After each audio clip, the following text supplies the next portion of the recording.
આજે હું તમને એક એવી સ્વાસ્થ્ય સંબંધી સમસ્યા વિશે જણાવવા જઈ રહ્યો છું જેને તમે કદાચ અત્યાર સુધી હળવાશથી લેતા આવ્યા છો, પરંતુ તેની અસર તમારા જીવન પર ધીમે ધીમે અંદરથી હાવી થઈ રહી છે.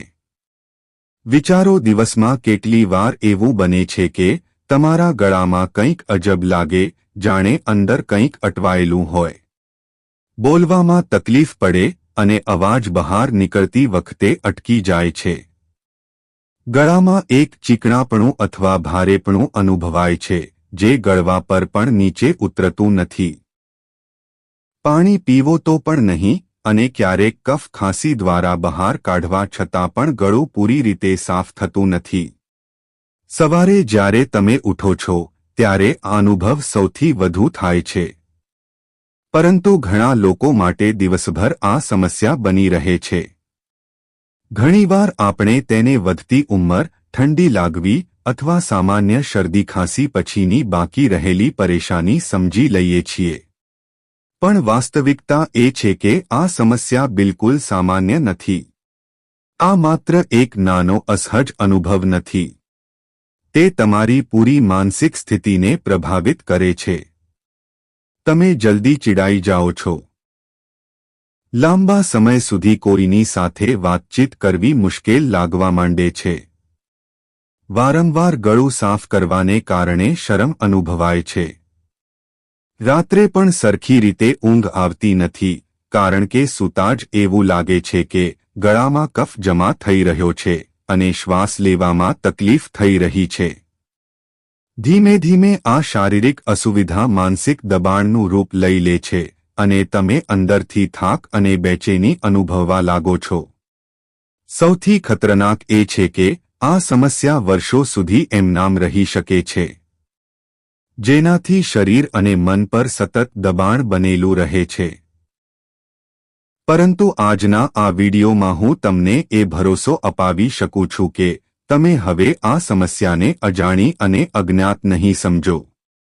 આજે આ વિડીયોમાં આપણે માત્ર લક્ષણોની વાત નહીં કરીએ, પરંતુ તેના અસલ કારણો, શરીરમાં તેની થવાની પ્રક્રિયા અને કેવી રીતે તમે સરળ ઘરેલું ઉપાયો અને કેટલીક આદતોમાં ફેરફાર દ્વારા દવા કે જટિલ ઉપચાર વગર આમાંથી રાહત મેળવી શકો છો.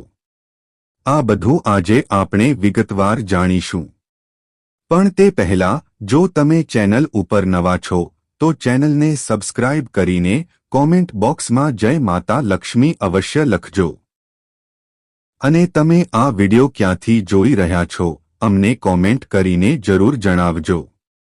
સૌથી પહેલા ડરને દૂર કરવો જરૂરી છે.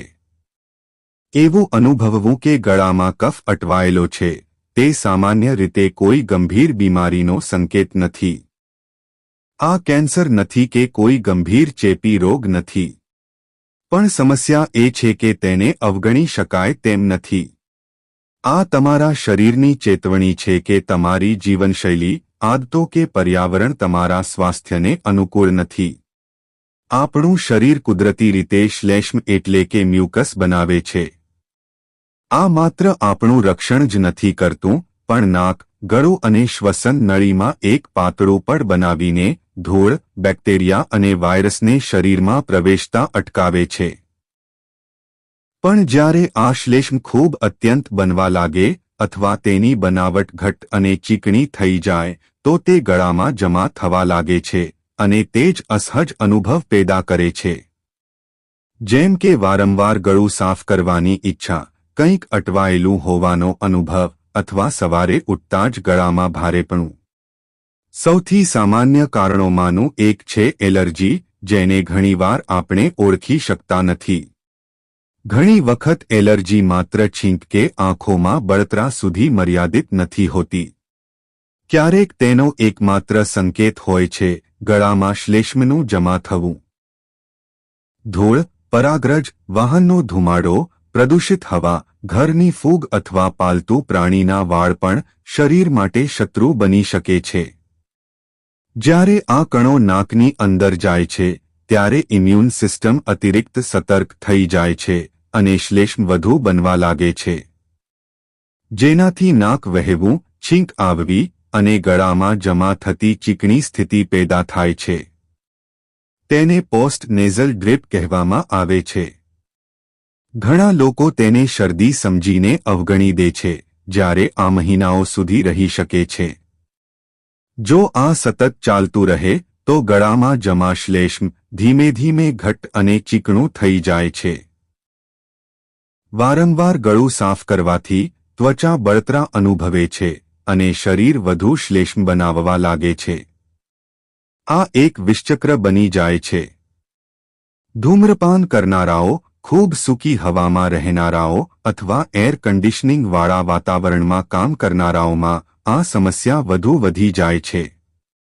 એસી રૂમમાં ભેજ ઓછો થઈ જાય છે, જેનાથી શ્લેષ્મ સુકાઈને ઘટ્ટ થઈ જાય છે અને સરળતાથી બહાર નીકળી શકતો નથી. આ ઉપરાંત ઘણી રોજિંદી આદતો પણ આ સમસ્યાને વધારે છે. જેમ કે અત્યંત ઠંડુ પાણી પીવું, વધુ દૂધ કે ડેરી ઉત્પાદનો લેવા, રાત્રે ભારે ભોજન કરવું, પૂરતું પાણી ન પીવું, આ બધું શ્લેષ્મને ઘટ્ટ એટલે કે જાડું કરી શકે છે. સાથે જ કોઈપણ સ્પષ્ટ લક્ષણ વગર એસિડ રિફ્લક્સ પણ ગળામાં કફ જમા થવાનું કારણ બની શકે છે. ઘણીવાર લોકોને છાતીમાં બળતરા થતી નથી, છતાં એસિડ રાત્રે ગળા સુધી આવીને ત્વચાને ચીડવે છે અને તે સમયે શરીર બચાવ માટે વધુ શ્લેષ્મ બનાવવા લાગે છે. આ સમસ્યાના સ્ત્રોતને સમજવો જ અડધું સમાધાન છે. કારણ જાણ્યા વગર કોઈ પણ ઘરેલું ઉપાયનો કાયમી ફાયદો નહીં મળે. આ જ કારણ છે કે આપણે આગળ વધીશું સાધારણ પરંતુ અસરકારક ઘરેલું ઉપાયો તરફ, જેનાથી ગળું ધીમે ધીમે સાફ થાય છે, શ્લેષ્મ પાતળો થાય છે અને તે ચીકણાપણું ઓછું થાય છે. બીજું મોટું કારણ છે જૂનો સાઇનસ ચેપ. આપણા માથામાં, નાકની ચારે બાજુ અને આંખોની પાછળ કેટલીક હવાવાળી જગ્યાઓ હોય છે, જેને સાઇનસ કહેવામાં આવે છે. આ અંદરથી પાતળા પડથી ઢંકાયેલી હોય છે, જે સામાન્ય રીતે થોડો શ્લેષ્મ બનાવીને હવાને ગરમ અને ભેજયુક્ત રાખે છે. પણ જ્યારે કોઈ કારણસર આ સાઇનસ બંધ થઈ જાય છે, જેમ કે વારંવાર શરદી, એલર્જી, નાકના હાડકાનું ત્રાંસું હોવું કે પ્રદૂષણ, ત્યારે તે પડમાં સોજો આવી જાય છે અને શ્લેષ્મ બહાર નીકળી શકતો નથી. આ તેવી જ સ્થિતિ છે જેવી રીતે બંધ રૂમમાં ભેજ અને ગરમી જમા થવી. અટવાયેલા શ્લેષ્મમાં બેક્ટેરિયા અને વાયરસ પાંગરે છે. ધીમે ધીમે આ ઘટ્ટ થઈને લીલો કે પીળો થઈ શકે છે અને દુર્ગંધ પણ પેદા કરી શકે છે. આ નાકમાંથી થોડું થોડું કરીને ગળામાં આવતું રહે છે. વારંવાર ગળું સાફ કરવાથી સોજો વધે છે અને શરીર વધુ શ્લેષ્મ બનાવવા લાગે છે. લાંબા સમય સુધી આવું થવાથી અવાજ ભારે થઈ શકે છે, બોલવામાં થાક લાગે છે અને સતત સૂકી કે ભીની ખાંસી શરૂ થઈ શકે છે. કેટલાક લોકોમાં તણાવ અને ઊંઘની અછત પણ આ સમસ્યાને વધારી દે છે. જ્યારે શરીર થાકેલું હોય છે, ત્યારે ઇમ્યુન સિસ્ટમ સંતુલન ખોઈ બેસે છે અને સોજો વધી જાય છે. આ જ સોજો શ્લેષ્મ ઉત્પાદનને વધુ વેગ આપે છે. તેથી આ માત્ર નાક કે ગળાની નહીં, પણ આખા શરીરના સ્વાસ્થ્ય સાથે જોડાયેલી સમસ્યા છે. સાચો ખોરાક, પૂરતું પાણી, શુદ્ધ હવા અને સારી ઊંઘ, આ બધું મળીને જ આ ચીકણા શ્લેષ્મમાંથી કાયમી રાહત અપાવી શકે છે. ત્રીજું અને સૌથી વધુ અવગણાયેલું કારણ છે પાચન અને એસિડ સંબંધિત સમસ્યા, જેને મેડિકલ ભાષામાં ગેસ્ટ્રોઇસોફેજિયલ રિફ્લક્સ ડિસીઝ કહેવાય છે. લોકો અવારનવાર વિચારે છે કે એસિડની સમસ્યા માત્ર પેટમાં બળતરા કે ઓડકાર સ્વરૂપે હોય છે, પરંતુ તેની એક શાંત અસર ગળા પર પણ પડે છે. જ્યારે પેટની એસિડ સામગ્રી ભોજન નળી તરફ પાછી આવે છે, ત્યારે તે ગળાની નાજુક ત્વચાને નુકસાન પહોંચાડે છે. શરીર તેને બચાવવા માટે વધુ શ્લેષ્મ બનાવે છે, જેનાથી ગળામાં ચીકણાપણું અને અસહજતા બની રહે છે. તેને સાયલેન્ટ રિફ્લક્સ કહે છે, જ્યાં પેટમાં બળતરા નથી થતી, પણ ગળામાં કફ જમા રહે છે. અવાજ ભારે થઈ જાય છે અને સવારે ઉઠતા જ ગળામાં કંઈક અટવાયેલું હોય તેવું લાગે છે. ઘણા લોકો તેને શરદી કે એલર્જી સમજીને વર્ષો સુધી ખોટી સારવાર કરતા રહે છે, જ્યારે અસલી કારણ પેટ સાથે જોડાયેલું હોય છે. ખાસ કરીને જે લોકો મોડી રાત્રે જમે છે, ખૂબ તળેલું કે મસાલેદાર ભોજન લે છે, ચા કોફી વધુ પીવે છે અથવા જમ્યા પછી તરત સૂઈ જાય છે, તેમનામાં આ સમસ્યા વધુ જોવા મળે છે. હવે જ્યારે આપણે 3 મુખ્ય કારણો એલર્જી, સાઇનસ અને એસિડ રિફ્લક્સને સમજી લીધા તો સમાધાન પણ સ્પષ્ટ થઈ જાય છે. સૌથી કાયમી ઉપાય દવા નથી, પરંતુ જીવનશૈલીમાં ફેરફાર અને કેટલીક સરળ પ્રાકૃતિક આદતો અપનાવવી તે છે. દવાઓ માત્ર લક્ષણો દબાવે છે, પણ આદતો બદલવાથી મૂળમાંથી સુધારો થાય છે. સૌથી સરળ અને શક્તિશાળી ઉપાય છે ગરમ પાણીનું સેવન. દિવસભર ઠંડુ પાણી કે ફ્રીજનું પાણી પીવાથી શ્લેષ્મ ઘટ્ટ થાય છે અને સાયન્સમાં જમી જાય છે. હળવું ગરમ પાણી શ્લેષ્મને પાતળો કરે છે, ગળાના સોજાને શાંત કરે છે અને બંધ નળીઓને ધીમે ધીમે ખોલે છે. સવારે ઉઠતા જ 1 કપ હળવું ગરમ પાણી પીવું આખો દિવસ ગળાને હળવું રાખે છે. તમે ઈચ્છો તો તેમાં લીંબુના થોડા ટીપાં અને 1 ચપટી મીઠું ભેળવીને પણ લઈ શકો છો. બીજો ઉપાય છે આદુવાળી ચા. દૂધ અને મીઠી ચાની જગ્યાએ તાજું આદુ નાખીને બનાવેલી ચા પીવો. આદુમાં કુદરતી સોજા વિરોધી અને એન્ટીઓક્સિડન્ટ ગુણો હોય છે, જે ગળાની બળતરા ઓછી કરે છે અને શ્લેષ્મને પાતળો બનાવે છે. રોજ સવાર સાંજ 1 કપ આદુવાળી ચામાં થોડું મધ ભેળવીને પીવાથી ભારેપણું જલ્દી ઓછું થાય છે અને રોગપ્રતિકારક શક્તિ પણ વધે છે. ત્રીજો ઉપાય છે હળદર, મધ અને કાળા મરીનું મિશ્રણ. 1 ચમચી શુદ્ધ મધમાં 1 ચપટી હળદર અને કાળા મરી ભેળવીને દિવસમાં 2 વાર ચાટો. હળદર સોજો ઓછો કરે છે, કાળા મરી કફને ઢીલો કરે છે અને મધ ગળા પર સુરક્ષાત્મક પડ બનાવે છે, જેનાથી લાંબા સમય સુધી આરામ મળે છે. ચોથો ઉપાય છે નાસ લેવો.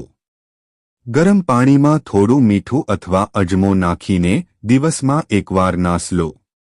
આનાથી સાઇનસ ખુલે છે, નાક અને ગળામાં જમા થયેલી ગંદકી ઢીલી થાય છે અને શ્વાસ લેવો સરળ બને છે.